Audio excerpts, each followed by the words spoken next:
Din Sfânta Evanghelie de la Matei citire.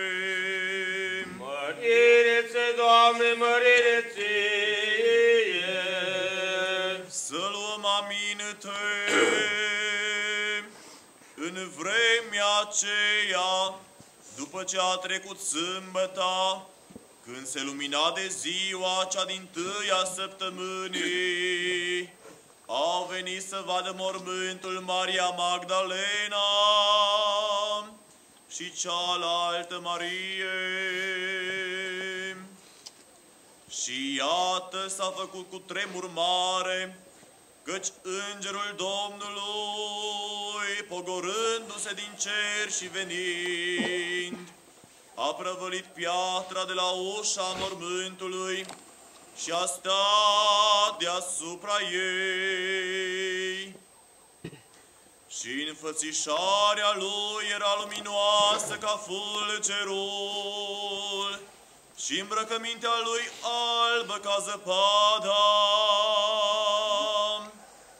De frica lui s-au cutremurat cei care păzeau și s-au făcut ca niște morți. Dar îngerul, vorbind femeilor, a zis: nu vă temeți voi, că știu că pe Iisus cel răstignit căutați. Nu este aici, căci s-a sculat precum a spus. Veniți de vedeți locul unde a zăcut Domnul. Duceți-vă de grab și spuneți ucenicilor săi că s-a sculat din mor și va merge mai înainte de voi în Galileea. Acolo îl veți vedea. Iată, am spus vouă. Iar ele au plecat în grabă de la mormânt și cu frică și cu bucurie mare au alergat să vestească pe ucenicii săi. Dar cum mergeau ele să vestească pe ucenici, iată Iisus le-a întâmpinat și le-a zis: bucurați-vă!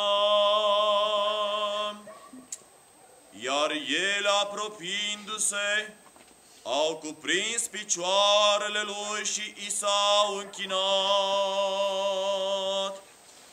Atunci Iisus le-a zis: nu vă temeți, merge și spuneți fraților mei să meargă în Galileea și acolo mă vor vedea. Iar pe când se duceau ele, iată, unii dintre păzitori, venind în oraș, au spus căpetenilor, preoților, toate cele ce s-au întâmplat.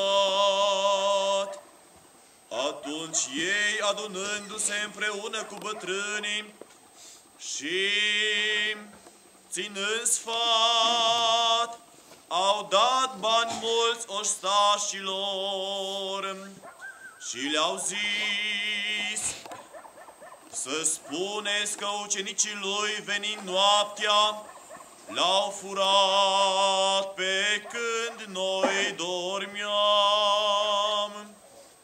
Dacă însă se va auzi aceasta la dregător, noi îl vom potoli și pe voi vă vom face fără grijă. Iar ei, luând banii, au făcut cum i-au învățat. Și s-a răspândit vorba aceasta între iudei până în ziua de astăzi.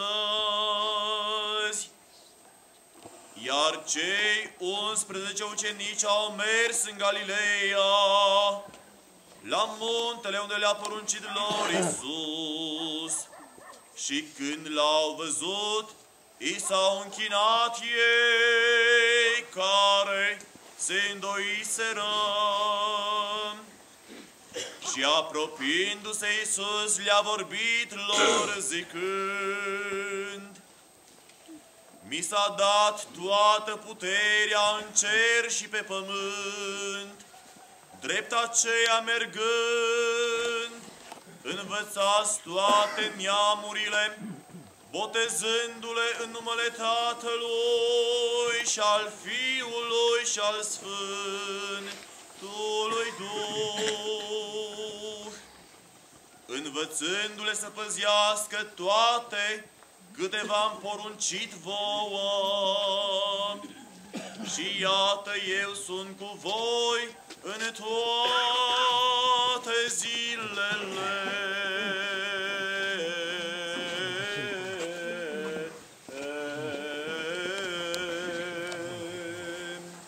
Până la sfârșitul viață.